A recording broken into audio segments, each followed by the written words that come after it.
নমস্কার, আমি প্রিয়তম আজকে চলে এসেছি আবার নতুন একটি রেসিডেন্সিয়াল প্রপার্টিতে। এই মুহূর্তে দাঁড়িয়ে রয়েছি একদম মহামায়া সরণিতে, যেটি রয়েছে বাগুইহাটি জ্যাংরা এরকম একটি এরিয়াতে।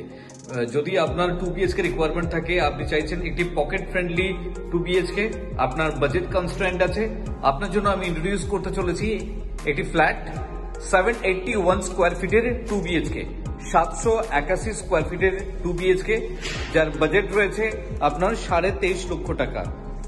চলুন, আমি একদম এন্ট্রিতে দাঁড়িয়ে রয়েছি। এলিভেটর থেকে বেরিয়ে আপনি আপনার ফ্ল্যাটে এন্ট্রি নেবেন। এটি হচ্ছে আপনার এন্ট্রান্স। সামনেই ঢুকে দেখুন আপনার লিভিং কাম ডাইনিং যে প্যাসেজটি আপনি পাচ্ছেন, এরকম একটি শেপে আপনি পাচ্ছেন। এই পার্টিকুলার শেপটি আপনি পাচ্ছেন। আপনার রাইটে রয়েছে ঢুকে একদম কিচেন, সুন্দরভাবে আর্টস করা রয়েছে। গ্রানাইটের কাউন্টার টপ এল শেপে রয়েছে। রান্না করতে করতে এরকম একটি ভিউর সম্মুখীন আপনি হবেন, যেটি পুরোটাই হচ্ছে খোলা। এটি হচ্ছে আপনার সাউথ, এবং টাইলস দিয়ে দেখুন সুন্দরভাবে কাভার আপ রয়েছে। এটি হচ্ছে আপনার living cum dining passage. Kitchen point থেকে আমি আপনাকে দেখাচ্ছি। তার পাশে রয়েছে আপনার কমন টয়লেট। এটি হচ্ছে আপনার কমন টয়লেট, যথেষ্ট বড় সাইজের কমন টয়লেট আপনাকে প্রোভাইড করছে, এবং তার পাশে রয়েছে আপনার ইনলেট আউটলেট ওয়াশ বেসিনের জন্য। উপরে রয়েছে আপনার লফট পয়েন্ট, বাড়ির সমস্ত প্রয়োজনীয় জিনিস এখানে আপনি স্টোর করতে পারবেন।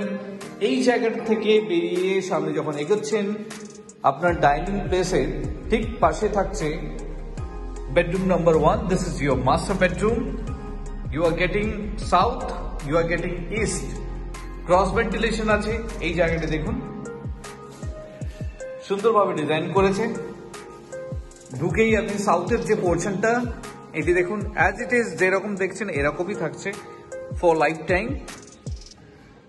এবং তার পাশে হচ্ছে ইস্টের পোর্শন, এটিও কিন্তু আপনার খোলা থাকছে। এটি হচ্ছে অ্যাটাচ টয়লেট, প্রপার টয়লেট আপনি বলতে পারেন, যেটি আপনাকে প্রোভাইড করছে এই বেডরুমের সাথে। এই বেডরুম থেকে বেরিয়ে লিভিং কাম ডাইনিং প্যাসেজ হয়ে এগোচ্ছেন, তার পাশেই আপনি পাচ্ছেন সেকেন্ড বেডরুম। দেখুন উইথ বালকনি। এই প্লেটটি আপনি পাচ্ছেন। এদিক থেকেও আপনি সাউথ পাচ্ছেন, যেটি আমি আপনাকে দেখিয়েছি। এই সাউথটি আপনি পাচ্ছেন, এবং তার পাশে হচ্ছে আপনি একটি ছোট বালকনি পাচ্ছেন। দেখুন এটি হচ্ছে আপনার বালকনি এরিয়া। এর মধ্যে ইনলেট আউটলেট রয়েছে, আপনার ইলেকট্রিক্যাল পয়েন্ট এর মধ্যে রয়েছে। তো সেক্ষেত্রে আপনি আপনার ওয়াশিং মেশিন এর মধ্যে আপনি রাখতে পারবেন।